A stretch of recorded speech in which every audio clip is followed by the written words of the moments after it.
Hi and welcome to this week's weekly sim racing news roundup, and we kick things off with one of my favourite arcade racers ever, which is Art of Rally. Has had an update. The Polar Colour update is now live, so this is update 1.2.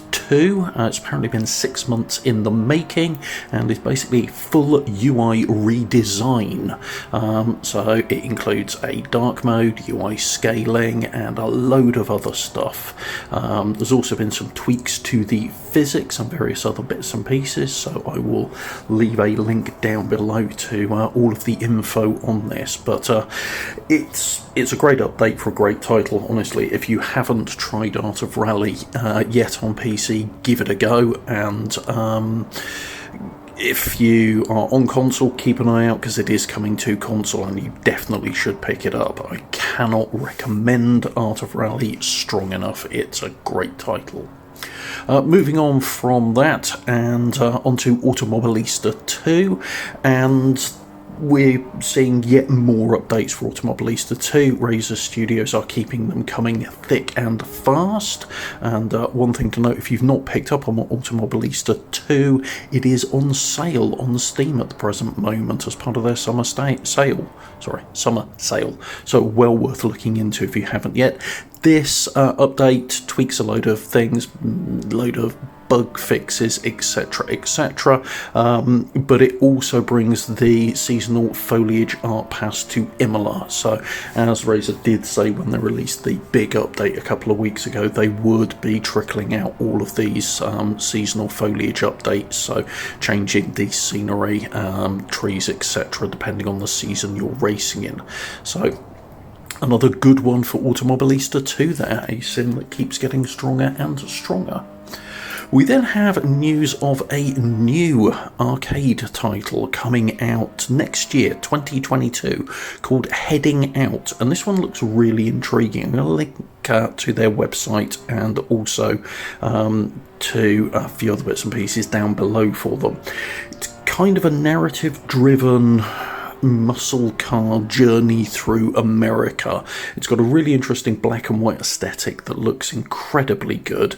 Apparently it's a bit of a roguelite, so the story will change every single time you play it.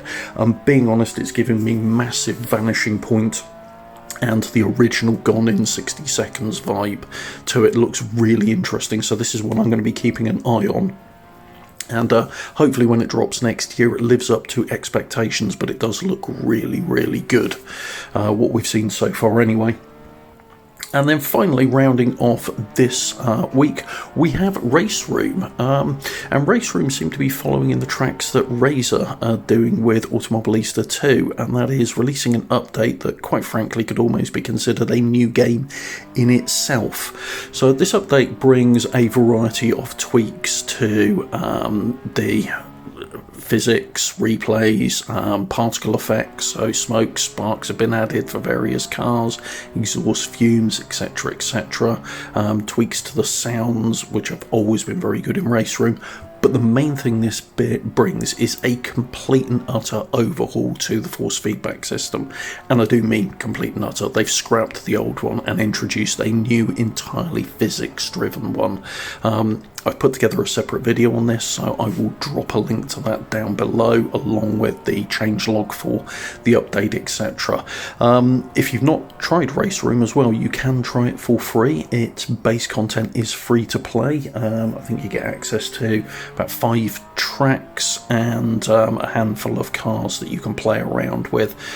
So if you are on PC, because it is a PC only title, this is one that you can take a look at and get some fun out of, being perfectly honest. So well worth a look. Again, this along with Automobilista 2 I think are two titles that are chronically underappreciated and underplayed. Now, in terms of the content you've been looking at this week, we have a Porsche 911 GT3 2022. It's available in PDK and manual form, and there is also a link to this below, a KN5 for the manual version with stock rims.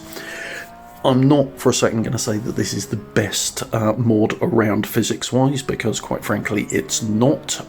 It's also not a particularly well optimised mod. You've only got LODA in there, and it's massive in terms of the poly count.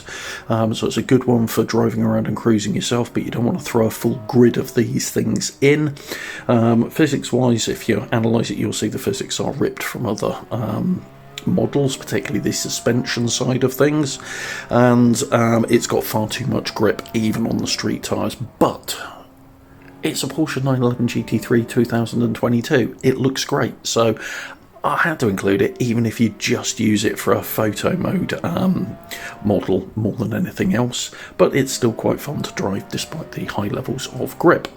And the track I'm taking this around is the Evo Triangle. Now, this one's been out for quite a while. You can pick it up on Race Department, and same as everything else, link to it down below. It's not the most brilliantly finished track. It's a big track, so you're talking about 20 miles, about 32k in total, so it's fairly sizable, which will account for some of the more sparse nature of it. And I've included it more because it's a road I've driven quite a few times in reality.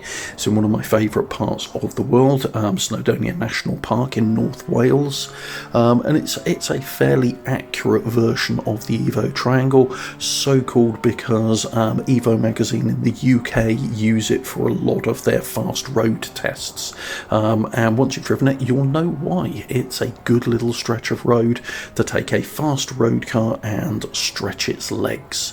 So yep, that's it for this week's roundup. If you've liked this, please do hit the like button, and if you want to see more content of this type, please do subscribe to the channel and hit the bell icon to be notified when new content gets uploaded.